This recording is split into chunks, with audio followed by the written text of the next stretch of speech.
নমস্কার বন্ধুরা, তো আজকে আপনাদের জন্য একটা খুব স্পেশাল ভিডিও নিয়ে চলে এসেছি। স্যামসাংয়ের যে next generation M series smartphone যেটা হতে চলেছে গ্যালাক্সি M36, ওটার অনেক ইনফরমেশন আমার কাছে এসে গেছে। মানে হলো গ্যালাক্সি A36 5G তাড়াতাড়ি লঞ্চ হবে, আর ওর মধ্যে যা স্পেসিফিকেশন হবে সেটা এক্স্যাক্টলি M36 এর মধ্যেই আসবে, কেননা সববারই এরকম হয়। আর আমার কাছে গ্যালাক্সি A36 এর সব ইনফরমেশন এসে গেছে। তো চলো শুরু করছে ভিডিওটা কোনো সময় নষ্ট না করে। আপনি যদি গ্যাজেটাল বাংলা চ্যানেলে প্রথমবার আসেন আর এরকম বাংলা টেক ভিডিও ডেইলি দেখতে চান, তাহলে গ্যাজেটাল বাংলা চ্যানেল সাবস্ক্রাইব অবশ্যই করে নেবেন। তো প্রথমে আলোচনা করবো স্মার্টফোনটার ডিজাইন সম্বন্ধে।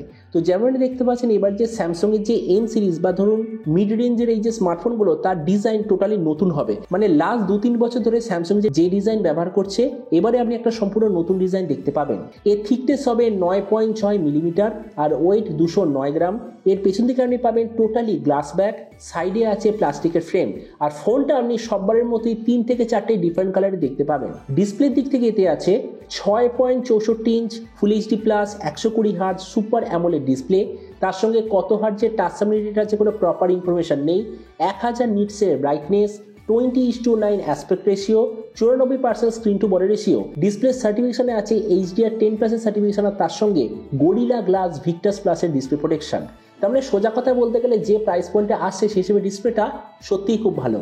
প্রসেসরের দিক থেকে এতে আপনি পাবেন হয় স্ন্যাপড্রাগন 6 Gen 3 অথবা Snapdragon 7S Gen 2 5G processor. ক্যামেরার দিক থেকে এতে আপনি পাবেন 50, 8 আর 5 ট্রিপল রিয়ার ক্যামেরা, তার সঙ্গে 12 মেগাপিক্সেলের সেলফি। আর হ্যাঁ, আপনাকে আর্টিন্স বলে দিই, এই যে 12 মেগাপিক্সেলের যে সেলফি, এটা আসলে স্যামসাং এবছরে নিজের সবকটা যে ফোন আসবে সবকটাতেই ব্যবহার করবে। মানে যে দামি যে ফোনগুলো, মানে ধরে নিন গ্যালাক্সি A56, এই লেভেলের ফোনও আপনি এক্স্যাক্টলি সেম সেন্সার দেখতে পাবেন।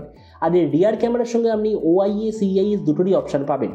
এই যে স্মার্টফোনটা টোটাল 3টে ভেরিয়েন্টে আসার কথা, একটা হলো 6/128GB, দ্বিতীয়টা 8/128GB, তৃতীয়টা 8/256GB।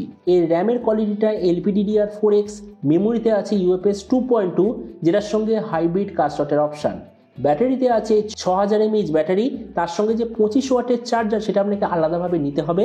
আর কানেক্টিভিটি হলো USB Type-C। তো এবারই স্মার্টফোনের বাকি কিছু ফিচার বলতে গেলে, এতে আপনি পাবেন Android 15 out of the box, কোনো ধরনের 3.5mm জ্যাক নেই, dual speaker, under display fingerprint sensor, আর IP54 এর ওয়াটার অ্যান্ড ডাস্ট প্রোটেকশন। আর এর ওএস আপডেট সাইকেলের দিক থেকে বলতে গেলে, এতে আপনি পাবেন 4 অথবা 5 বছরের ওএস আপডেট আর টোটাল 6 বছরের সিকিউরিটি আপডেট। তো এবার সবচেয়ে মেন জিনিস, ফোনটা কি দামে লঞ্চ হবে দেখুন। লাস্টের যে দুটো addition, for example Galaxy M34 বা M35, দুটোই স্মার্টফোন ইন্ডিয়ান মার্কেটে লঞ্চ হয়েছে 15,000-এর আশেপাশে। তোমরা এক্সপেক্ট করবো যে এবারও যে ফোনটা লঞ্চ হবে 15,000-এর আশেপাশে।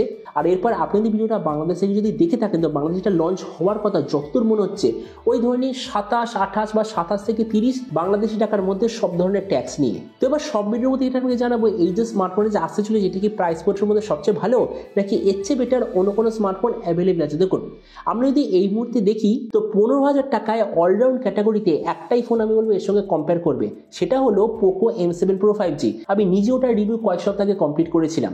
তো আমরা যদি পোকো M7 Pro এর সঙ্গে কম্পেয়ার করি, প্রথমত ডিসপ্লে, এই দিক থেকে আমি বলবো গ্যালাক্সি হবে অবভিয়াসলি বেটার। কেননা সবসময় একটা রুল মনে রাখবেন, স্যামসাং এর ডিসপ্লের সঙ্গে দুনিয়ার কোনো ফোনের ডিসপ্লে কম্পেয়ার হতে পারে না। কেননা দুনিয়ার সব কোম্পানিকে স্যামসাং এর ডিসপ্লে প্রোভাইড করে, হয় সেটা IPS হোক, অ্যামোলেড হোক বা যাই হোক, স্যামসাং এর ডিসপ্লে স্যামসাং এর ফোনের সব থেকে বেস্ট কাজ করে, এটা অবশ্যই মনে রাখবেন। তো এই জন্য ডিসপ্লে দিক থেকে স্যামসাং হবে বেটার, মানে গ্যালাক্সি হবে বেটার। প্রসেসর, এই দিক থেকে আমি বলবো গ্যালাক্সি বেটার, কেননা গ্যালাক্সিতে যে থাকবে স্ন্যাপড্রাগন 6 Gen 3, ওটা আসলে পোকোর মধ্যে যে আছে Dimensity 7025, ওটা থেকে একটু বেশি পাওয়ারফুল। তো এই জন্য প্রসেসরের দিক থেকে স্যামসাং হবে বেটার। ক্যামেরা, এদিক থেকে তো অবভিয়াসলি স্যামসাং বেটার, কেননা স্যামসাং এর রিয়ার ফ্রন্ট দুটোতেই আপনি পাবেন 4K কোয়ালিটিতে ভিডিওগ্রাফি। আর যে গ্যালাক্সি M34 বা যে M35 নিজে আমি রিভিউ করেছি, এটা আমি গ্যারান্টি দিয়ে বলতে পারি অন্তত 20,000 টাকার ফোনকেও বিট করে দিতে পারবে অ্যাকচুয়াল ক্যামেরা কোয়ালিটিতে। তো এই জন্য ক্যামেরার দিক থেকে এবারও গ্যালাক্সি M36 হবে বেটার। তাছাড়া ভেরিয়েন্ট, এই দিক থেকে এই প্রাইস পয়েন্টের সবার মতোই এতেও আছে 6/128GB, LPDDR4X আর UFS 2.2, তার মানে এই দিক থেকে সেম বা অ্যাভারেজ। তাছাড়া ব্যাটারি বা চার্জার, স্যামসাংয়ে আছে 6000 mAh ব্যাটারি, বাকি কোনো ব্র্যান্ড এই মুহূর্তে আপনাকে 6000 mAh ব্যাটারি দিচ্ছে না। কিন্তু মেন প্রবলেম হলো এর চার্জিং সিস্টেম। চার্জার এমনিতেই লো, আবার সেটা আপনাকে আলাদাভাবে নিতে হবে। তো এই জন্য এই দিক থেকে আমি বলবো ব্যাটারি আর চার্জারে অ্যাভারেজ। তাছাড়া স্পিকার সবার আছে ডুয়েল স্পিকার, এদেরও আছে ডুয়েল স্পিকার। আর ওএস আপডেট এই দিক থেকে তো অবভিয়াসলি সব থেকে বেস্ট, কেননা সবার আছে ম্যাক্সিমাম 2 বছরের ওএস আপডেট, আর একমাত্র এদেরই আছে 4 অথবা 5 বছরের মেজর ওএস আপডেট। তার মানে দেখুন ভিডিওর আসলে আমি এটাই বলবো, যদি আপনার টার্গেট থাকে 15,000 টাকার আশেপাশে, আর যদি আগামী 2 থেকে 3 মাস ওয়েট করতে চান, তো আমার মতে মনে হয় গ্যালাক্সি M36 5G হবে আপনাদের জন্য ওয়ান অফ দ্য বেস্ট অথবা সব থেকে ভালো অলরাউন্ড 5G স্মার্টফোন।